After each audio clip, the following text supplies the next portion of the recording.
Germany gave us some of the greatest performance machines ever built. But while everyone talks about the 911s and the BMW 2002s, there were a few cars from the 60s that slipped under the radar. They weren't flashy and they didn't scream performance, but if you lined up next to one at a red light, they might just teach you a lesson. This list isn't about the legends you already know. These are the unknowns, the sleepers, the ones that didn't look the part but still packed a punch. Welcome to 8 unknown German sleeper cars of the 1960s. Number 8. Auto Union 1000 SP Coupe. At first glance, the Auto Union 1000 SP Coupe looked more like a European take on the Ford Thunderbird than something designed for serious driving. Its swooping tail fins, long hood, and two-door Grand Touring body gave it the presence of an American cruiser, complete with styling cues that were rare on German roads at the time. It had flair, elegance, and a silhouette that turned heads without saying a word. People expected it to be soft, slow, and maybe even a little bit showy. But that assumption vanished the moment the engine came to life. Hiding under that grand exterior was something completely different. Instead of a lazy V8 or refined six-cylinder, the 1000 SP was powered by a 981cc two-stroke three-cylinder engine. That setup produced just over 50 horsepower, but numbers don't tell the full story here.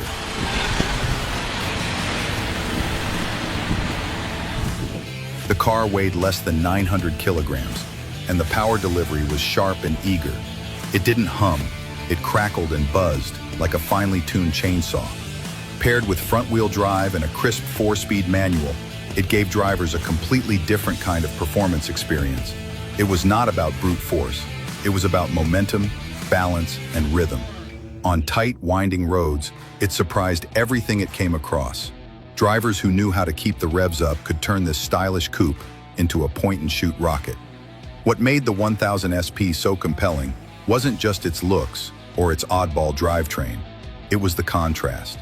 It looked like something that should have been gliding along coastal boulevards, but instead, it carved through back roads with confidence and control. Auto Union, which would eventually evolve into Audi, didn't set out to build a street racer. But by mixing American-inspired styling with an ultra-light body and a rev-happy engine, they accidentally created one of the earliest examples of a European sleeper coupe. It didn't need aggressive marketing or a motorsport pedigree. It just needed the right road and a driver who appreciated something different. And once it had both, the 1000 SP proved that style and performance didn't have to be loud to leave a mark. Now, if the 1000 SP was all about elegance and surprise, the next car took a different approach. It was quieter in design, but quicker than you'd think. And this one didn't just hint at performance, it delivered it with absolute consistency. Number 7. Borgward Isabella TS. In a decade where German roads were increasingly filled with the polished precision of Mercedes-Benz and the rising ambition of BMW, Borgward quietly carved its own lane. And at the center of that effort sat the Isabella TS. At first glance, it was easy to overlook.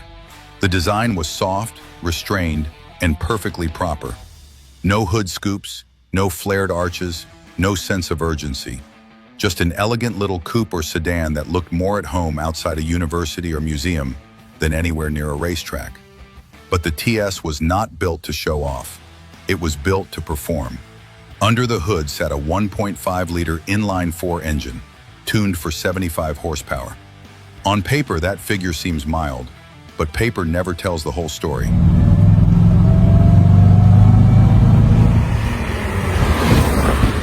The Isabella was a lightweight machine, tipping the scales at under 1,000 kilograms. That meant the power-to-weight ratio was more than respectable. When paired with a crisp 4-speed manual transmission and fully independent suspension, a rare feature for a mid-market car at the time, it transformed into something far more capable than its appearance let on. The TS could cruise effortlessly at Autobahn speeds, and more importantly, it offered balance and composure in the corners that surprised anyone who underestimated it. Drivers who knew how to work the gearbox and keep the revs in the sweet spot could unlock the car's hidden energy. And for many, it felt more engaging than some of the more expensive luxury sedans of the time.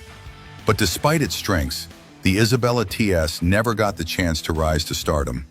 Borgward, a company with big ideas but shaky finances, collapsed in 1961. The TS became a casualty of corporate instability, not poor design. Today, the car is more of a whisper in German automotive history than a headline.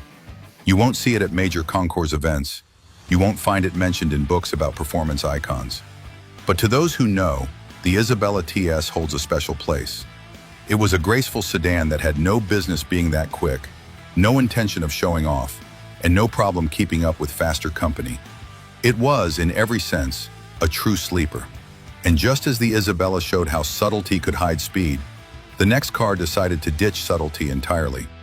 It still came from a small German company, but it traded elegance for raw noise, featherweight design, and an engine that sounded like nothing else on the road. Number 6. DKW SP1000 Roadster. At a glance, the DKW SP1000 Roadster looked like it had just rolled off an Italian design sketch. With its sculpted fenders, smooth profile, and low-slung roadster stance, it gave the impression of something meant for the Riviera. In fact, many people who saw it for the first time assumed it was a coach-built import. The nose resembled an Alfa. The tail had just enough flair to suggest something more expensive. But what lay under the skin told a very different story. This was no exotic V6 or high-strung inline-4. The SP1000 was powered by a 981cc, two-stroke, three-cylinder engine that made just under 60 horsepower. And yet, that number told you almost nothing about how it drove.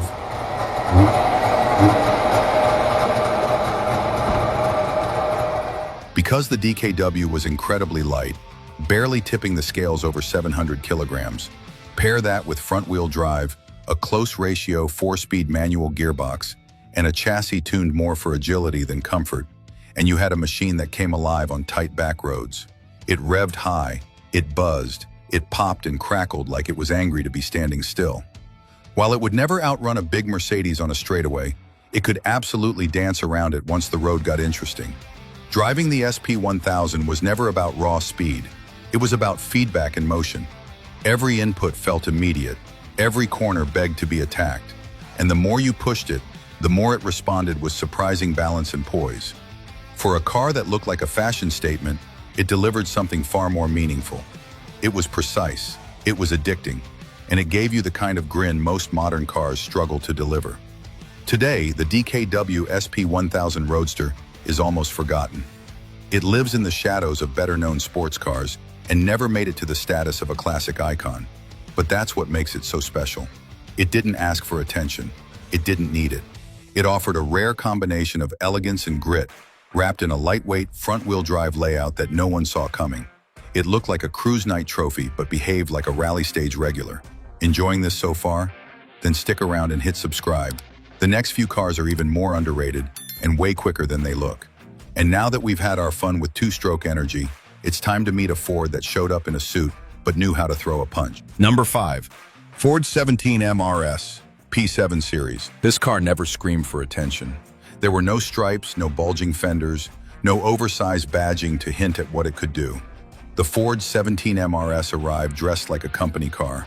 It looked like something your neighbor's dad might have driven to work in the late 60s. But beneath the crisp sheet metal and clean chrome, there was something quietly capable. It didn't talk loud, but it always had a little more attitude than it let on. Part of Ford's European P7 series, the 17M RS was the sleeper trim for drivers who wanted just a bit more than what the base model offered. The secret sat under the hood, a 2-liter V6